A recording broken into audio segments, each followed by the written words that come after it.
I'm bringing stuff, and then you're yelling at me as if I can hear you.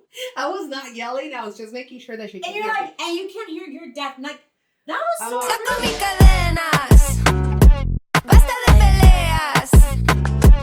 Aire no me queda, no me tiene penas. Hello, everyone, and welcome to another one of our episodes with Las Patronas podcast. I am Luz Corral, the credit expert, and I'm Alicia Mayoral, the real estate expert, and Luz's wife. That's right. Today we're going to talk about... We're going to talk about working together without killing a bitch. No, working together. We're going to talk about working together while being married to each other. So it's working together without killing each other. Yes, that's what it was. Yes, I'm sorry. It's been a few years now that we have been business partners, 2019. Yes. So, I mean, we have been very close to killing each other, but, you know, we're still here, thriving. It's a work in progress. It is a work in progress. On my story, I had mentioned that I think a big reason why it works so well is because we're women. But then again, it's also the reason why I think we probably have a harder time, because they say you can put like a ton of men together and they'll never get into it. But with women, it's like two women. They have, you know, obviously hormones, and they have a nature of coming at things emotionally. So yeah. I think it's like a pro and a con that we're both women. Yeah. And then also, you know, add on the fact that when you're hanging out with multiple females, especially at our house, we all tend to get our period on the same dates. Yeah. So we can't stand each other. I mean, how many times have we had not to reschedule our business meetings because we're on our period? How many? I can't count. So yeah, it's been hard. But you tell me, I mean, what is something that you will say is the most challenging thing? One of the most, because I think we have plenty. Yeah, the most is that both of us are very type A personalities. Which was attractive at the beginning. I had never dated anyone that took initiative the way that you do, that's a boss the way that you are, that knows what they want and is just going to go out there and just get it handled and get it done. That's always been me in the relationship. And also in the partnerships never worked for me. I learned at a very young age that, you know, I just didn't work well with others as far as a partnership. I was more of a team leader. And so I took my role very serious, and you have always been a team leader. So I feel like that is the biggest problem that we have, although it's the biggest blessing. We both work and give it 110%, but also we're exhausted because we give it 110%. We don't have that support person that comes in and nurtures us and babies us, because that's a different type of personality. And so we need a third. Yeah, I say it all the time. Applications, you know, and it's just good luck. We can good luck to that third that it might, you know, enter an application. So I think, like I said, that is our main thing, is that it's hard for us to step down from that role of being the ultimate say-so, and it's a lot of compromise on both ends. I was talking to another one of our affiliates the other day, and she's also a boss babe, and for the most part, I want to say every single one of our female friends that are successful have the same type of personality that you and I do. It does take, I mean, I don't know if anyone out there could disagree or send me an example or show me an example of someone that is in their feminine and it's very submissive, that it's super successful in this type of environment. You know, I think... Because of that industry, you mean? Yeah, because of it. I mean, you and I happen to be gay, but most of our affiliates and friends that are successful in the business are heterosexual, and they still have that personality. That's another problem that they're faced with, because when you are in your masculine and you're with a man, I think it's a little harder. I feel like I hate being in my masculine in certain situations, but I'm also very comfortable with it. And you're comfortable with me being in my masculine too, because you've dated other masculine women. But I think for a man, it's to a certain point. Opening the blinds and turning on the TV, it's not being in your masculine, baby. That's just part of life. I'm there to receive. Correct me if I'm wrong. Opening the door for yourself sometimes when I'm carrying everything else from the car. Hold on. Turning on the lights. I hadn't said anything. Opening the blinds and turning on the TV. It's not being in your masculine. That's a day-to-day kind of thing. If I were to ask you, go and mow the lawn, or maybe paint a room, or maybe fix my car, then that will be more in your masculine. But those are things that I do. Well, I would have a gardener, but you know what I'm saying. I was gonna say, like, you don't do the pool or the washing. No, I don't have time for it. I'm busy here. Or the lawn. Anyways, but that's everybody has their perception. Nobody knows what you're talking about. When we got here, first of all, I was carrying a shit ton of things into the office because we like live here as well. We're constantly bringing things back and forth. And so now you bring this up in the middle of the podcast, but I was in my masculine because I was bringing stuff in from the car, unloading a car, which I shouldn't have to. I'm in heels. You're not. You're in freaking flats. You're in sneakers. I'm bringing stuff, and then you're yelling at me as if I can hear you. I was not yelling. I was just making sure that she could and you're hear like, me. and you can't hear your deaf. Like, that was so rude. That's Like, not you rude. want to fight me? That gets me in my masculine. Okay, Don't talk hold to me on. like that. Hold on. We were in Mexico City, and we agreed to disagree. The fact that she listens to her music and the TV at the loudest. Because I love And it. that has been affecting her hearing. It has It's not. for sure. If you talk to her, most of the time, she will not clearly hear you, and she will make up words. And for those of you that know her personally, I was born with deaf. with a way of tuning people out. That's a different story. No. That's a story that you tell yourself. But anyways, that is being in your masculine for you, which is totally respected. That for Clearly me, it's it not. wasn't. That for me, it's not. But for you. So you know? back to what I was saying is that you're used to women being in their masculine with you because they're masculine women.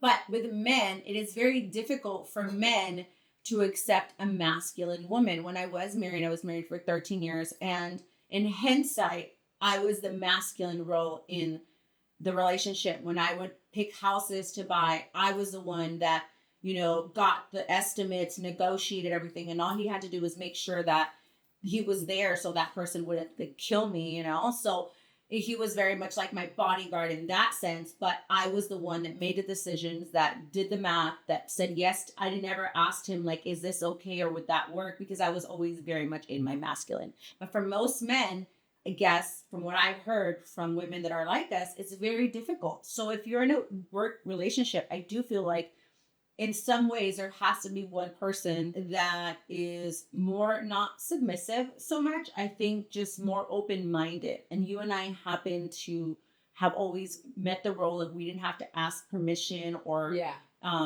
that's something that we've learned in our relationship is more like, I don't ask for permission, you don't ask for permission, but we collaborate. At the end of the day, it does make it harder. If one of us was more submissive, if one of us was in a different job or career, and if we worked different places, if you were a nurse, or if I was in the car business still, we would have a different type of relationship because we will have more to talk about. We will have less in common. So like the things that happen on a daily basis, unless you're not with me or I'm not with you, we can talk about, and that's something new for the most part, because we are together and we work together. We kind of know what's up. The reason why we don't have much to talk about is because we're with each other all day. That's what you meant? I don't think we don't have much to talk about. We always have a lot to talk about. But what I'm saying is not news. Like, I can't come home and tell you, guess what? But you do every day. I do because I like. But because you already know. A lot of times, yeah. Well, you know what I'm saying. You're excited. I'm excited, especially when you're out and about all day long, when you're doing showings or working or going to the spa with your friends or whatever you're doing. I get super excited to see you because I want to share everything with you, but that's just my personality, And I like to give details. I don't like to be superficial. Like, if I tell you something, I tell you with all the details, which is a little annoying for you because you don't have the patience to listen to all the details. That's not true. You gotta catch me on the right day. Catch me outside. and me, although I did have siblings, we were very far in age and I didn't have them for too long, as you know. So they're still with us. I just didn't grow up with them. And I'm used to internalizing a lot of things. Even when I was married, like you were in a relationship, like you said about working and stuff, I came home to my kids. What was I going to do? Like chit chat and, that person worked graveyard. So we didn't really spend that much time together. So I'm still adapting to even having someone to talk to you. Yeah. Because you do that even with your family members and stuff and friends. I don't do that. That I don't know. I'm assuming that's why I'm just not. I'm used to, first off, if I have problems, like I'm not gonna talk to nobody. I have to like internalize it and solve it, and then maybe I'll come to you. Maybe, you know. So I'm still adapting to that. So when you come and I haven't seen you all day, I'm like either working or I want to have a good time. And I am happy to see you. I am happy to hear your stories, but just not always. Yeah. Sometimes I'm still in the zone. I'm gonna tell you what you told that girl at the club. We'll tell that to your face. Your Your face is saying something completely different. Yes. Your But I facial am. expressions are everything. I swear to God. So I'm super excited. Like, I'm super excited that you're gonna go to Mexico and have a part. I wish I was part of it. I wish no, I you wasn't on you the are same- part of it. I'm not. But you're not gonna be able to. You go. didn't plan it around my schedule. I know. It's my Yeah. mom's birthday is my mom's birthday. You know, I can't plan it around anyone. I mean, how many times have we celebrated my birthday on another weekend or date, or Mother's Day gets stretched out to whoever's schedule? But anyways, what I'm trying to say is that I do listen to you even if I'm not part of it. And I hope that you see that. But when you work together, like, you do get sick and tired of each other. I'm not going to lie. You see each other all day long, every day. So you do get to the point where you're like, maybe I don't want to talk to you like the next 15 minutes on the drive home when I just want to listen to some music and have a good time. And yes, it will be full blast. So That's so bad for your hearing. it's really not. So we talked about that, and then what are the cons? No, the pros of actually working So together. you think that's the only con? So that I thought that was a con. Our personality is no more cons. I mean, I think a big con is the industry. So this hasn't happened to us yet. However, the real estate market and the credit industry, and is very like tied in together. So when things aren't as good, I know some agents have experienced this last year, the year before that, this year, things slow down for you. It'll slow down for the most part for both of us, but that hasn't happened. We've been really, really successful and blessed, and that's something that I feel like we have solutions, because you love to flip houses and I love to come up with ideas of making a house look pretty. So I think, you know, when the market does shift, we'll be able to do all that in the Airbnb business a lot more. Right now, other businesses keep us so busy. Yeah. So I feel like there's a solution, but that's for people that work together in the same industry. Especially if you are self-employed or have your own business, that would be a con for sure. yeah, no, You know, that 100%. And we do support each other. I think we're each other's biggest cheerleaders, Which is a you pro. know, which is definitely a pro, because we do support each other. We're always there for each other. I mean, there has been a couple of occasions where I have events or you have events and where I had not been able to be there for each other. However, it's because we have already something else going on. So it's not because we don't want to. We try to keep ourselves extremely busy, sometimes too busy. I don't really try. It's just like we find a small little gap on our calendar and we're like, maybe this ain't. And we push it in there. And then at that day of, we're like, why did we do this? So Yeah. we're learning slowly to not do that. Very slowly. Very slowly. We have to learn a little faster to not do that. But, you know, I love being with my wife. I love driving her.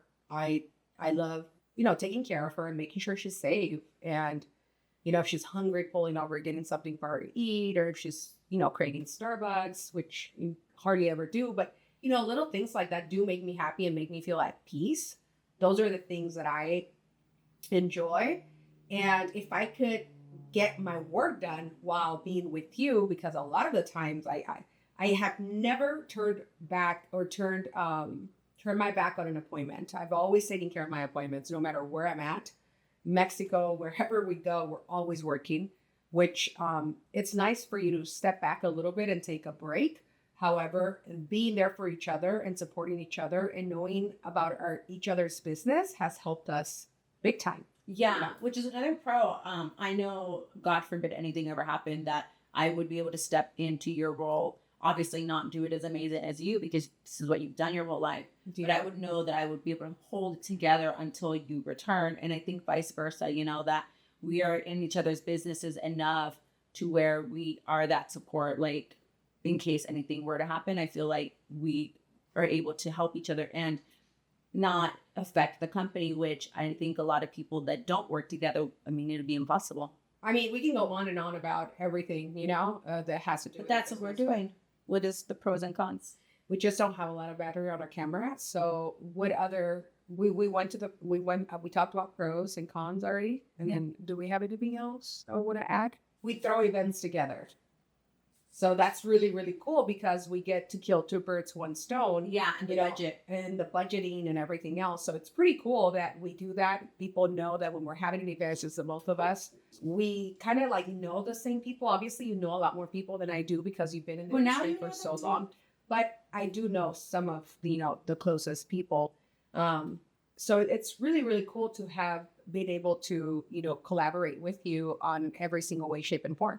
Yeah. And I feel like that's definitely a pro for us. Definitely. And being able to share an office. Imagine if we both had to get separate offices and pay separate rent and pay separate everything, have to furnish. I mean, only those out there that have done it before know how hard it is to do it and how timely the dedication that you have to do to be able to do it. Anyone can do it, but not everyone can do it successfully. Yeah. And I mean, I love it. I wouldn't change anything. I mean, maybe just try to chill a little bit more rather than, losing my shit for the most part. But I'm at a point where I'm very happy and I feel very blessed to share this space with you. Same here. Yeah. LMT. You're in trouble for what you said earlier, but I love you so much. A little sour and sweet, But yeah, well, thank you so much for joining us. And remember, we have our podcast on YouTube and we would love for you guys to subscribe. We have really cool episodes. We're trying to get a little more personal with you guys. If you tell us what you want to hear, I'm pretty sure there's a lot of things that we could talk about. I know that it's done, but I think that we should probably finish it up with tips. I think that, I'm a big tip person. I love learning from other people. What do you think are like the top 3 things that you must do in order to make a successful business or to make it a successful relationship when you're in business together or when you work together? Because some people don't own their own businesses. Some people just work in the same building, in the same office, and that's how they met, or eventually that's how they ended up working together. But what are your tips? Like, what do you think are 3 things that you remember and you do to be able to make it work? Number 1 is take it easy. Don't sweat the small things. You can't control other people and you cannot control how others are going to react to whatever. So don't take it so personally and just chill and have your flow and have your vibe and move on with that. Mm-hmm. That's number 1. Number 2, take in consideration your partner's, opinion and make sure that you guys are always on the same page. Sometimes you do have to pull the trigger and sometimes you do have to take an executive decision, and it's okay when you have that trust, when you have built that trust. But if it has to do with money, especially more than a certain amount, agree to, hey, if it's more than, you can't pull the trigger. I don't care, unless I'm going to come and I can't freaking do it. You know what I'm saying? Like, yeah. there's got to be that boundary where, hey, if it's less than $500, go ahead and pull the trigger. But if it's above that, whatever the amount might be for your business. So respect and communication is the number 1 thing.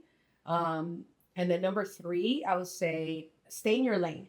You have your qualities, you have your knowledge, you have your experience, and you do know way more than I do about real estate, and I do know way more than you about credit repair or credit in general. So we stay in our lanes, respect that boundary, send me your clients, I'll send you mine, but don't cross that bridge because we don't want anyone. You mean that line? That line because that we don't want any bystanders to get hurt in that transition. I say my 3 are communication. Make sure you communicate everything and anything that is going to affect each other's business or each other's feelings. And number 2 is come with, again, a mindset of collaborating. Be a team member, even if that person's position, because I know sometimes you work with your spouse or significant other and they're above you, which a lot of companies don't like, but sometimes that happens. Don't mix that authority into your relationship because you're both equal. So don't ever make anyone the boss. Remember that you guys are always equal. in order to sustain that relationship, because animosity, and obviously you're going to feel neglected as a partner if you're not being taken into consideration. And I say third, definitely have fun with it. I know sometimes we get mad at each other. You're spending a lot of time together. So at the end of the day, anything that makes you laugh, anything that you both enjoy doing, sometimes I will text her and I say like, I need a drink, or I need a massage, or I need to get out of here for like 10, 15 minutes. And she respects it. If she's able to go with me, great. If not, I go on my own. And we never guilt trip each other about that, because we know that we work really, really hard and we need that sometimes. So be supportive of your partner's needs. And again, that comes with communication. And have a couch and a TV in your office, because you will need it. Trust me. Sometimes you can't with life, and you just want to turn off the lights and take a 30-minute nap, which I have never been able to take a nap. However, just laying down, closing my eyes, meditating, Being off your phone. being off your phone In the dark. it. Yeah. So having a couch big enough for you to lay down and a TV, it's crucial. And I know you make fun of my TVs, but I love my TVs. They really keep me distracted when I really need it. Distractions are really good when your mind needs it, because otherwise, if you're in work mode 24/7, you're going to burn yourself out. Imagine having your heater or your AC 24/7 the whole year. It is going to burn out, and your electricity bill is going to kill you. Yeah, but And if you have solar like us, I know now. Winow's a great solar person. If you ever want to contact us for that, we love them.